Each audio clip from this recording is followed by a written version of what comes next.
Norbait eman dezakezu bizia heriotzaren ondoren. Aska ezazu Miguel gure senidean bekatu guztietatik. Kristoren piztueran sinetsi duenez gero, piztuera egunean zurekin elkargabila zoriontsu zeruan. Zure seme Jesu Kristo gure jaunaren bitartez, zurekin eta Espiritu Santuarekin batean, jaiko eta errege bizi baita, gizaldi eta gizaldietan.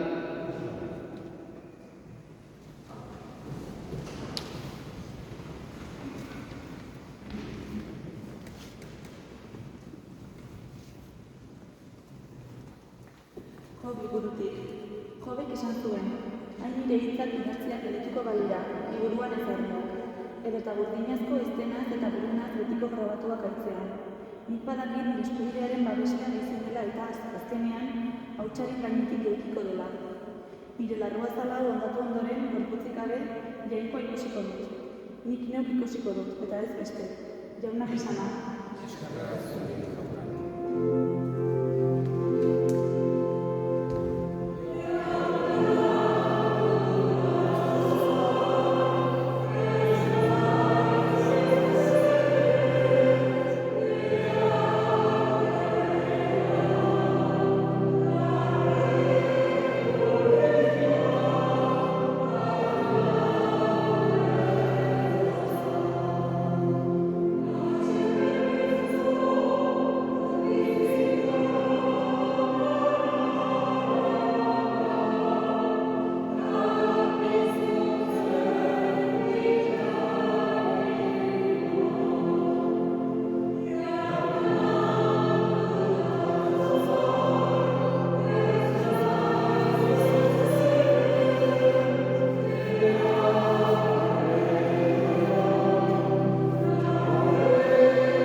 Jauna zuekin.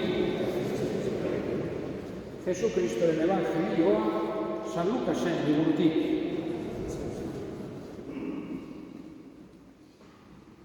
Aldi hartan, Jesusek esan zion jendeari, aitak niri ematen dizkidan guztiak nigana etorriko dira, eta nigana etortzen denik ez dut kanpora botako.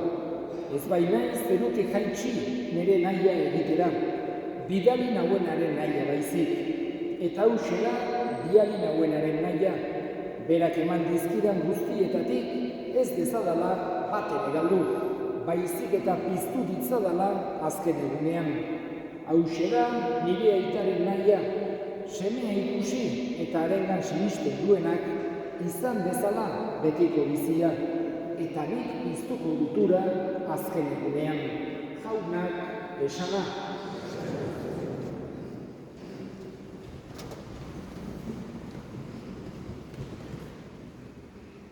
Heriotzaren ondoren bizia badagoela, esan genezake munduko kasi kultura guztietan agertzen zaigula, erlijio guztietan, pentsamendu guztietan, agertzen zaigu errealitate hori. Heriotzaren ondoren badagoela bizia. Hain zuzen ere, esan genezake, existitzen diren lehen giza aztarnetan egiten zituzten marrazkiak, oazuloetan eta arkitu direnak, hain zuzen ere, gehienak estilo hortakoak arkitu izan dituzten. Herriko funerarioak, heriotzaren ondoren zerbait bazegoela pentsatzen baitzuten. Eta horrek nolabait ere ulertzen ematen digu gizakiek egindako lanak direla. Hau da, arrazoimena pentsatzeko kapazitateak zeukaten pertsonek egileak izan zirela. Azken finean, gizakiok hori barrenean sartua baitaukagu. Halako esan genezake betierekotasun egarri bat bezala. Gizaki guztiok bihotzean daukaguna. Horregatik, kontaktuan egon ez diren erlijio eta kulturetan gauza bera naiz eta modu ezberdinetan, baina errealitate berbera agertzen da. Heriotzaren ondorengo bizitza. Erlijio bakoitzak edo pentsamendu bakoitzak badauke errealitate hori adierazteko modua. Kristautasunean batez ere esan genezake badaudela bi edo hiru ezaugarri nagusi. Lehenengoa dugu, hain zuzen ere, ez gerala materia hutsa eta heriotzean gure parte espirituala ez dela izen. Baizik eta jangoikoaren presentziara joaten da. Egin gaituen jangoikoaren presentziara. Eta jangoiko horrek juzkatzen gaitu, baina errukiz eta maitasunez. Hain zuzen ere, Jesusek evangelioan halako konfidantza sakon bat transmititu nahi izan dugu jangoikoarekiko. Ez diogula ikararik bildurrik eduki behar, aita bat bezala berarengan konfiantza sakon bat eduki behar dugula baizik. Hontxe da, Jesusek transmititu nahi izan diguna. Beste errealitate bat, baita ere, gure erlijioan heriotzarekin lotua dagoena, gaurko evangelioan entzun dugun bezala, piztuera da. Jesus, hilen artetik piztuzen bezala, guk ere sinisten dugu gure hilakoak eta gu ere hil ondoren piztu egingo gerala. Horregatik, esan genezake, guretzako hildakoak eta liburu santuetan alagatzen da lo egongo balira bezala daude. Azken piztuera egin horren esperoan eta gure esperantza hoxe da. Jangoikoak piztu egingo dituela. Horregatik, Jesusek hoxe nola baitere ulertzen ari izan dugu eta kredoan aipatzen dugu hildakoen piztuera. Eta gure kanpo santuak zementerio hitza griegozko koimeterio hitzetik datorra da dormitorioa. Horregatik, modu hortan adierazten dizkigute liburu santuek errealitate horiek. Heriotzaren ondoren badagoela bizia eta gainera gu eta denok piztuko gerala azken egunean. Jangoikoak heriotza garaitzen gaitu. Esperantza horrekin, beti minaren erdian ere, gaur milek desbelditzen ari dira hemen, bere herrian, bere animaren alde jangoikoari erregutuz, eta bere familiari gure gertutasuna agertuz. Hoxe da jangoiko onari eskatzen dioguna Migueletzat. Mundu hontako ibilbidea bukatuta, eman bezaiola betiko atsedena. Eman bezaiola betiko zoriona, eta handik ere gure alde egiteko aukera izan bezala. Cuando despedimos a nuestros difuntos, no podemos olvidar la vida después de la muerte. Es decir, tenemos que pensar que nuestra relación con ellos no termina, no se extingue en el momento de la muerte, sino que, como dice la liturgia, se transforma. Por eso, aunque no es la relación que nosotros quisiéramos, tenemos que ver a nuestros difuntos también que de otra manera están con nosotros. Y pedimos a Dios que descanse en Él. Hoy pedimos a Dios que acoja el alma de nuestro hermano Miguel, que en Él tenga descanso, felicidad y que desde allí pueda interceder por nosotros.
Senideok, egin dezagun otoitz guztiok batean, Eliza osoaren apatiak jakoiokori eskeitzerakoan.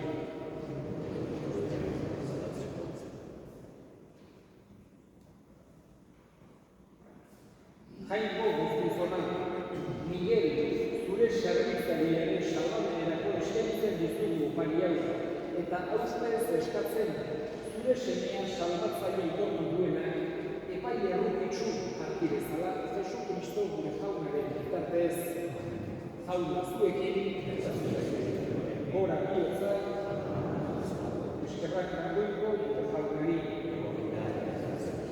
Egokia bai eta zuzen, non nahi eta beti, zuri eskerrak ematea jauna, aita guztiz, santu, jangoikoa guzti nun betiereko horri, Jesu Kristo gure jaunaren bitartez. Bera guztien aldeira, gu guztiok betirako ez gaitezen. Gehiago oraindik, bere bizia eman du, gu guztiok betiko zuretzat bizi gaitezen. Horregatik, hainbin taldeekin batean goresten zaitugu, pozez beterik kantatzen.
Santo Espíritu bada, hori tardoa duezu espiritu eutxuriz, Jesu Kristo gure jaunaren gorputz eta odol guretzat egiten zen. Berak, saldu zutenean eta bere gogoz gurutzera zikoala, ogi hartu eta eskerrak emanez hartu zuen eta bere ikaslei eman ziren esanez. Hartza zuen eta jan guztiok hau bere gorputza da zuentzat eman.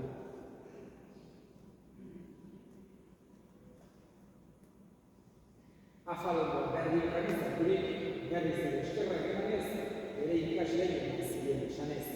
Hartza zuen eta eragin guztiok hau bere egolaren karizarata, itun berri eta betikoaren egola, zuentzat eta askorentzat pekatuak barkatzeko isuriko dena, egiztu hau bere egolari.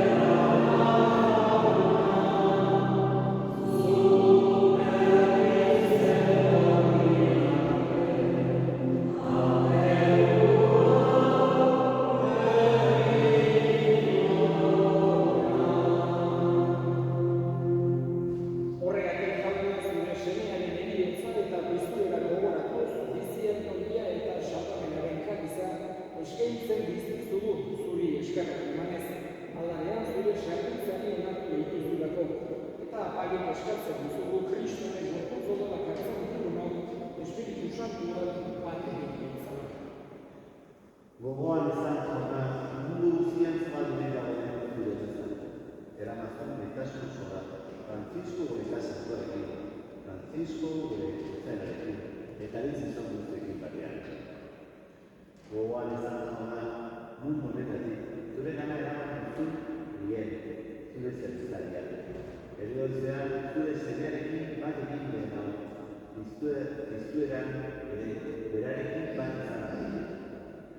Igual izan zona, piztiko itxaropenean lanaren egizidean, eta Indiako guztiak ere. Ahar izazutzeu bertegeren izatea. Erruk izakizkigu arren, guztio bertiko bizitzea initzen izatea. Jangoikoaren bien egiten batzuarekin, haren zenak Jose Santuarekin, apostolu santuekin eta gizarri guztietan, zure aldizkari izan diren santuekin. Haiekin batean, gorez ezan. Jesucristo, zure zinaren bitartez.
Jesucristo gure jauna zure esan apostoluen bakea uzten duzuet, bere bakea ematen. Begira zure Elizaren sinesmenari eta ez, gure pekatuei. Eta zure gogoa bezala, eman jozu Elizaren bakea, batasuna, errege bizi berizera, izaldi eta izaldietan. Jauna bakea beti zurekin. Zure bakea.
familiaren izenean eta parrokiaren izenean, eskerrik asko gaur honetan bezalaten guztioi.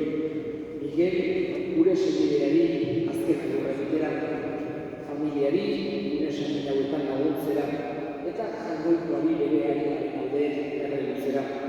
Muchas gracias en nombre de la familia, en nombre de la parroquia, a todos los que habéis acudido hoy aquí a despedir a nuestro hermano Miguel, a acompañar a la familia en este momento de dolor y a rezar a Dios por el eterno descanso de su alma. Ohitura dugun bezala, datorren igandean ere, meza nagusian, hamaiketako mezetan, berriz ere Miguel gogoan hartuko dugu hemen bere parrokian. Eta orain bukatu horretik azken errezatu bezagun.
Beraren alde osatu nahi dugu Pasko sakramentua Jesukristo gure jaunaren bitartez eta predikazio emanalditik, ohartxo bat, bihar ere, beste entierroa izango dugu Joaquin Kastexirena, baita ere gaur bezalaxe, Artsaldeko ostetan, hemen parrokia izan. Jauna zuekin, bedeka zaitzatela jainko guzialdunak aitak eta semeak eta Espiritu Santuak zoazte jaunaren gehan.